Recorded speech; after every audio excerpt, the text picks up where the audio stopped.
Brigitte Lahaie, Sud Radio, c'est l'instant Sexy News. Eh bien, Vincent Hupertan, on retrouve notre Sexy News. Flore chérie, alors question, est-ce que vous avez déjà regardé sur le téléphone de votre compagne, Vincent Hupertan? Soyez sans qu'elle le sache. Soyez franc. Bah oui, sinon... Je crois qu'on a fait un pacte, chacun garde sa vie, donc on partage ce qu'il a partagé et que derrière on va... Donc vous n'avez jamais... parce que là vous ne répondez pas vraiment, vous faites comme les hommes politiques. Non, non. Jamais? Non. Sûr? Non, j'ai pas envie de savoir. Vous n'avez pas envie de savoir, mais vous avez été tenté quand même. On est tous tentés, bien sûr. Non, mais bien sûr. C'est pareil, je suis tenté, voilà, tenté, mais même pour nos enfants, mais par principe, par respect, je ne le fais pas. D'accord. Flore? En tout cas, c'est le sujet du jour. Je ne vais pas répondre directement à la question, mais oui, vous parlez des bons amants. Moi, je vais parler des mauvais. 4 Français sur 10 auraient déjà consulté le téléphone portable de leur partenaire à leur insu. Alors, pas forcément leur partenaire actuel, mais qui l'ont en tout cas déjà fait. C'est le chiffre choc qui fait un peu froid dans le dos, dont moi, ça me surprend pas, hein. Tous les médias parlent. Non, moi, pas du tout. Ça me surprend pas du tout, puisque ce que j'entends à chaque fois qu'il y a une infidélité qui est découverte, c'est à cause de ça, hein, soyons clairs. Exactement. Ouais. Et je vais parler de l'infidélité juste après, mais vous avez raison, c'est un des moyens de détecter l'infidélité. C'est le chiffre sorti du dernier sondage IFOP passionnant pour le journal du Geek qui est mené sur 2000 Français. Cette étude, elle a été conçue dans le sillon de l'affaire Katniss, où on a vu que la confiscation du téléphone portable faisait écho à une forme de violence conjugale. Elle s'inscrit aussi dans la loi passée en 2020 qui punit l'espionnage numérique d'1 an d'emprisonnement. Alors, l'espionnage numérique, c'est surtout caractérisé par l'installation d'un système de tracking ou de logiciel espion sur le téléphone de son partenaire. Là, l'étude, elle est beaucoup plus large. Elle se penche sur le phénomène du snooping, qu'on pourrait traduire par fouiner, fureter en anglais.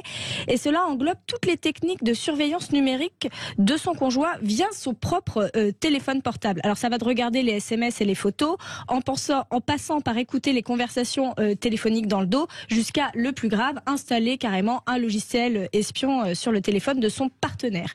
Ce qui est intéressant et pas forcément si léger, c'est qu'avoir un partenaire qui regarde dans son téléphone à son insu peut être un indicateur de prédiction d'autres violences conjugales, comme celle du mensonge, de la manipulation ou de la violence physique. Donc ça peut être un marqueur, un premier red flag assez pertinent à analyser.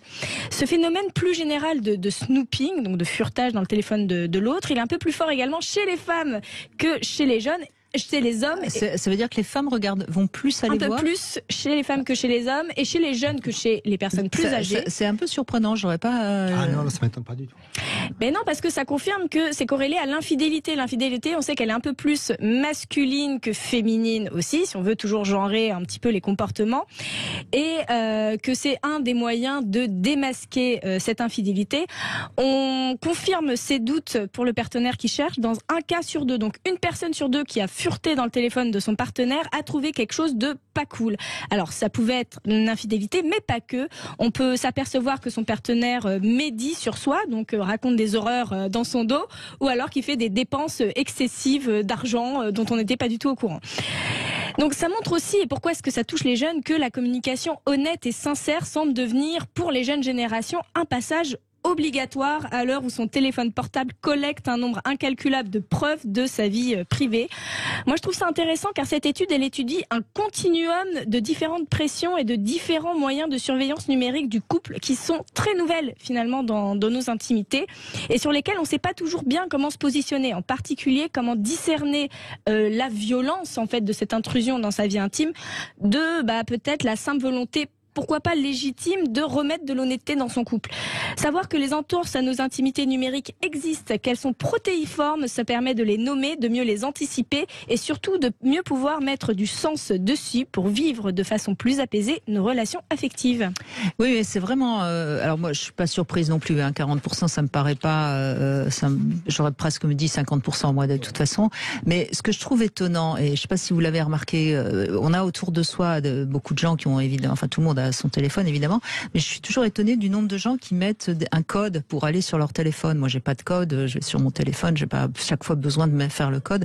Et donc ça montre bien qu'il y a aussi quand même beaucoup de gens qui se méfient qu'on aille voir sur leur téléphone. Maintenant, si vous le faites voler, Brigitte, vous serez contente d'avoir mis un code et que n'importe quelle personne dans le métro n'ait pas accès à vos données parano non plus, donc j'imagine pas qu'on va me voler mon téléphone. Enfin, je veux dire, c'est quand même.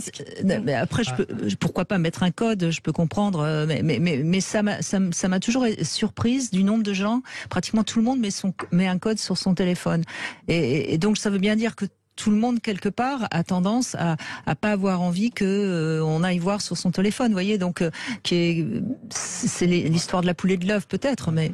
En fait, toute notre vie numérique est là-dedans. Là, j'ai mes cartes bancaires. Oui, devant le micro, c'est mieux. Oui, c'est ça touche aussi à la sécurité. Voilà, et puis si vous faites une progression... C'est que là, au-delà de la partie médicale, mais juste dans la partie quotidienne, il y a toute ma vie là-dedans, toute ma vie numérique, mes codes, mes accès, mes cartes bancaires, mes vols, mes voyages, mes mails. Donc c'est que... oui, mais enfin, vous avez pas... Enfin, si on prend... imaginons que vous perdez votre téléphone, on peut pas non plus comme ça directement aller vous piquer de l'argent sur votre compte. Si, bien sûr. Si, il y a des systèmes de cartes bancaires. Non, parce que vous mettez votre code de carte bleue sur votre téléphone. Non, bon. Il est pas dessus. Mais ça n'empêche qu'au moment où il a une empreinte, ils peuvent très bien. Donc, c'est pas si simple que ça quand même. Enfin, c'est pas si simple que ça, mais je veux dire, on est de toute manière, vous avez le droit de mettre un code sur votre téléphone. On est dans la société de la sécurité. On est tous. Alors, ce que je veux dire, et c'est pour ça que je posais cette question-là, ça veut dire si vous avez un code, de toute façon, votre femme peut pas aller sur votre téléphone. Ah si. Alors on a vu aussi dans l'étude qu'il y avait des... Je connais le sien, elle connaît le mien, donc chacun a un code. Non, mais là il y a une confiance réciproque. Voilà, c'est ça. Mais c'est bien. Et puis après il y a un espionnage sur le code d'accès où le conjoint, en fait, on se rend compte que son partenaire connaît son code d'accès alors qu'on n'est pas censé l'avoir. Ça, on le voit dans l'étude aussi. Oui, parce que c'est ça qui est. C'est pour ça que j'allais au bout de mon raisonnement. Oui, c'est que ça passe par avoir espionné un petit peu ou regardé à la dérobée le code d'accès du téléphone portable. Ça fait partie des intrusions dans la vie numérique. Parce que là, ça devient quand même un peu plus embêtant. Souvent, c'est le cas, oui, c'est ça. Donc, c'est un premier pas qui est assez intrusif. Alors, voilà, entre consulter à son insu, c'est-à-dire qu'il est déjà déloqué, bon, il y a un SMS qui s'affiche, on le voit un peu, et collecter aller chercher le code pour aller pouvoir vérifier. Ouais. Je suis d'accord avec vous, il y a 2 poids 2 mesures. Et c'est ça qui est intéressant, c'est d'arriver à décortiquer justement ce 2 poids 2 mesures entre mettre un logiciel espion et une fois voir un SMS qui s'affiche, quand même tout un monde, tout un continuum. Donc c'est bien de pouvoir un petit peu dire bon ça, ok, ça mériterait une petite discussion de couple, et puis ça, non, ça c'est très grave, ça mérite de la prison. Et le tracking, c'est carrément, oui, c'est. Et d'ailleurs, c'est extrêmement violent. C'est qu'on disait que c'est révélateur de la violence. C'est évident parce que c'est quand même extrêmement violent de vouloir de mettre de l'espionnage. Voilà, c'est terrible. Donc, mais en fait, on se pose la question quel est l'avenir du couple.